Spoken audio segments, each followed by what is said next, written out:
تزوج رجل فقير من فتاة فقيرة، فرزقهما الله 3 أبناء. لكن حياة الزوجة معه لم تكن سوى تعب وجفاء وإهانة وضرب، فقد كان سيء الخلق، قاسي اللسان، لا يصغي لأحد ويزرع الخوف في قلوب أسرته.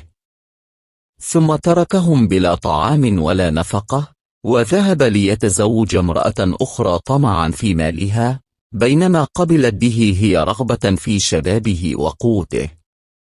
مرت 10 سنوات نسي فيها أبناءه وزوجته الأولى، لكن الزمن لم ينسى، فقد ضعفت قواه وذهب شبابه، بينما بقيت زوجته الثانية في كامل نشاطها وجمالها.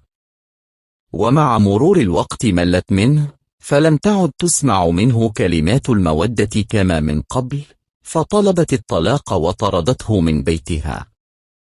خرج حينها معدما، لا يملك حتى رغيف الخبز.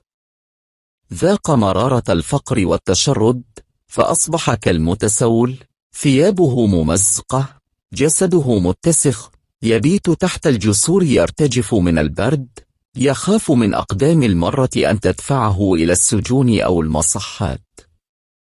ومع مرور الأيام، صار بعض أهل الخير يشفقون عليه، فيعطونه كسرة خبز أو وجبة يسيرة، حتى جاءه رجل كريم، فأخذه وغسله وألبسه ثيابا نظيفة، وساعده ليعمل عامل نظافة في أحد المستشفيات داخل موقف السيارات. وهكذا تحسنت حاله قليلا، واستعاد بعض ملامحه الإنسانية. وفي يوم من الأيام، دخلت سيارة فاخرة إلى الموقف، فأسرع لفتح بابها مرحبا، وإذا به يرى امرأة يعرفها جيدا. لقد كانت زوجته الأولى. وكانت المفاجأة الأكبر أن السائق لم يكن سوى أحد أبنائه، وقد صار طبيبا وصاحبا للمستشفى. تأملت المرأة ملامحه التي غيرها الفقر والمرض، ورأت أثر السنين على وجهه. وحين نزل ابنها الطبيب للحظات، التفتت إليه وقالت: هل عرفتني؟ فأجاب بصوت متقطع: نعم، أنت زوجتي التي تركتها مع أولادها جوع في تلك الليلة.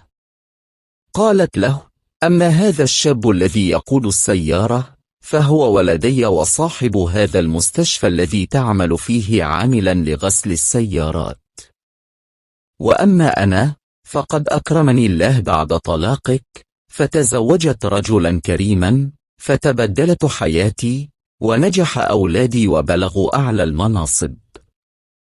صدقني، لولا قسوة قلبك ما كنا لنصل إلى ما نحن فيه. ثم تابعت وعيناها تلمعان بالدموع. كنت أظن أن زواجي بك شؤم، لكنني أدركت أن الله لا يترك المظلوم، وأنه يكتب الخير لعباده ولو بعد حين. ولولا هجرك لنا لما تبدلت أحوالنا. وصدق الله العظيم، وعسى أن تكرهوا شيئا وهو خير لكم. رفعت بصرها إلى السماء وقالت بخشوع: سبحانك رب، ما أعظم حكمتك. تختار لنا الخير ونحن لا نعلم، لكننا نحن من يستعجل الأقدار.